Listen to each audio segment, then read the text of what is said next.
ಮಾಡಿದ್ದೀವಿ. ಒಂದು ರೌಂಡ್ ಎಲ್ಲ ಸ್ವಾಮೀಜಿಯವ್ರ ಜೊತೆಗೆ ಮಠಗಳ ಮತ್ತು ವಿಶೇಷವಾಗಿ ಉಪಪಂಗಡಗಳ ಏನು ಸ್ವಾಮೀಜಿಗಳಿದ್ದಾರೆ ಅವರೆಲ್ಲರ ಜೊತೆ ಚರ್ಚೆ ಮಾಡಿ ಇನ್ನೊಂದು 8 ದಿವಸದಲ್ಲಿ ಇನ್ನೊಮ್ಮೆ ಸಭೆ ಸೇರಿ ನಾವು 12 ಜನ ಸಭೆ ಸೇರಿ ನಿರ್ಣಯ ಕಳ್ಕೊಳ್ಳುವಂಥದ್ದು. ಒಂದು ಅದರಲ್ಲಿ ಧರ್ಮದ ಕಾಲಂನಲ್ಲಿ ಇವತ್ತು ಸಹ ಏನು ಬರೆಸಬೇಕು, ಯಾಕಂದ್ರೆ ಈಗ ಲಿಂಗಾಯತ ಧರ್ಮದ ಮಾನ್ಯತೆಯನ್ನು ಹಿಂದೆ ವೀರಶೈವ ಮಹಾಸಭಾ ಒಂದು ವೀರಶೈವ ಲಿಂಗಾಯತ ಅಂತೇಳಿ ಸ್ವತಂತ್ರ ಧರ್ಮ ಅಂತ ಮಾನ್ಯತೆಯನ್ನು ಕೇಳಿದ್ರು. ತದನಂತರ ಒಂದ್ಸಲ ಲಿಂಗಾಯತ ಧರ್ಮದ ಸ್ವತಂತ್ರ ಮಾನ್ಯತೆ ಅಂತ ಕೇಳಿದ್ವಿ. ಅದು ಕೇಂದ್ರ ಸರ್ಕಾರದ ಹಂತದಲ್ಲಿ ತುಂಬಿಸಿರುವುದರಿಂದ ಈಗ ಪ್ರಸ್ತುತವಾಗಿ ಸಹ ಹಿಂದೂ ಧರ್ಮದ ಒಂದು ಭಾಗ ಆಗಿರೋದ್ರಿಂದ ಬಸವಣ್ಣವರು ಹಿಂದೂ ಧರ್ಮದಲ್ಲೇ ಹುಟ್ಟಿ ಇವತ್ತು ಸಹ ಒಬ್ಬ ಶ್ರೇಷ್ಠ ಶೈವನಾಗಿ ಇವತ್ತು ಸಹ ಬ್ರಾಹ್ಮಣರಾಗಿರೋದ್ರೂ ಸಹ ಇದನ್ನ ಆ ಧರ್ಮದಲ್ಲಿರುವಂತಹ ಕೆಲವೊಂದು ಶೋಷಣೆಗಳನ್ನು ಸಹ ಅಸಮಾನತೆ ಏನಿತ್ತು, ಮೂಢನಂಬಿಕೆಗಳು, ಅನಿಷ್ಟ ಪದ್ಧತಿಗಳನ್ನ ಇದು ಮಾಡಿಸಿ was a reformer of Hindu religion.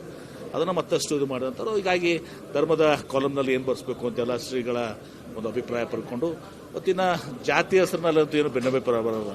ಇವತ್ತು ಲಿಂಗಾಯತ್ ಅಂತ ಇವತ್ತು ಬಹುತೇಕ ಜನ ಬರೆಸ್ತಾರೆ, ಕೆಲವರು ವೀರಶೈವ ಅಂತ ಬರೆಸ್ತಾರೆ, ಮತ್ತು ಅವರು ಉಪಜಾತಿಗಳ ಕಲ್ಮನೆ ಉಪಜಾತಿಗಳು ಬರ್ತವೆ. ಆದರೆ ಕೆಲವೊಂದು ಸಂಕಷ್ಟಗಳಿದಾವೆ ನಮ್ಮ ಮಧ್ಯೆ. ಯಾಕಂದರೆ ಕೆಲವೊಂದು ಜಾತಿಗಳು ಇವತ್ತು ಸಹ ಅವು ಮೀಸಲಾತಿಯನ್ನು ಪಡ್ಕೋತಾ ಇದ್ದಾವೆ 2A, 3A. ಅವರು ಒಂದು ವೇಳೆ ಏನು ಬರೆಸಬೇಕು ಅನ್ನೋದು ನಮ್ಮ ಜಿಜ್ಞಾಸೆ ಇವತ್ತು ದಿವಸ ನಮ್ಮ ಮುಂದಿದೆ. ಅದಕ್ಕೆ ಸೂಕ್ತವಾದಂಥ ಪರಿಹಾರನ ಕಂಡುಕೊಳ್ಳುವಂಥದ್ದು. ಸುಭಾಷ್ ಆಡಿ ಅವರು ಕೂಡ ನಿವೃತ್ತ ನ್ಯಾಯಾಧೀಶರಾಗಿ ಇವತ್ತು ಸಹ ಭಾಗವಹಿಸಿದ್ರು. ಅವರು ಒಂದು ಪ್ರಕರಣದಲ್ಲಿ ಇವತ್ತು ಸಹ ಸುಪ್ರೀಂ ಕೋರ್ಟ್ ನಿರ್ಣಯ ಮಾಡಿದೆ ಅಂತೇಳಿ ಅದು ಎಕ್ಸಿಕ್ಯೂಟಿವ್ ಆರ್ಡರ್ ಆಗಬೇಕು. ಬೇರೆ ಒಂದು ಕೇಸ್ನಲ್ಲಿ ಆಗಿದ್ರೆ ಅದನ್ನು ನಾವು ಎಕ್ಸಿಕ್ಯೂಟಿವ್ ಆರ್ಡರ್ ಎಲ್ಲದಕ್ಕೂ ಅನ್ವಯ ಆಗುವಂಥ ಅನೇಕ ಚಾಲೆಂಜಸ್ ಇದಾವೆ. 8 ದಿವಸದಲ್ಲಿ ಅದು ನಿರ್ಣಯ ಮಾಡ್ತೇವೆ. ಯಾವುದು ಜಾತಿ ಗಣತಿಗೆ ನೋಡಿ ಅದು ನಿರ್ಣಯ ಮಾಡಬೇಕಾಗ್ತದೆ. ಯಾರನ್ನ ಬಳಸ್ಕೋಬೇಕು, ಏನು ಬಳಸ್ಕೋಬೇಕು ಅಂತ ಹೇಳಿ.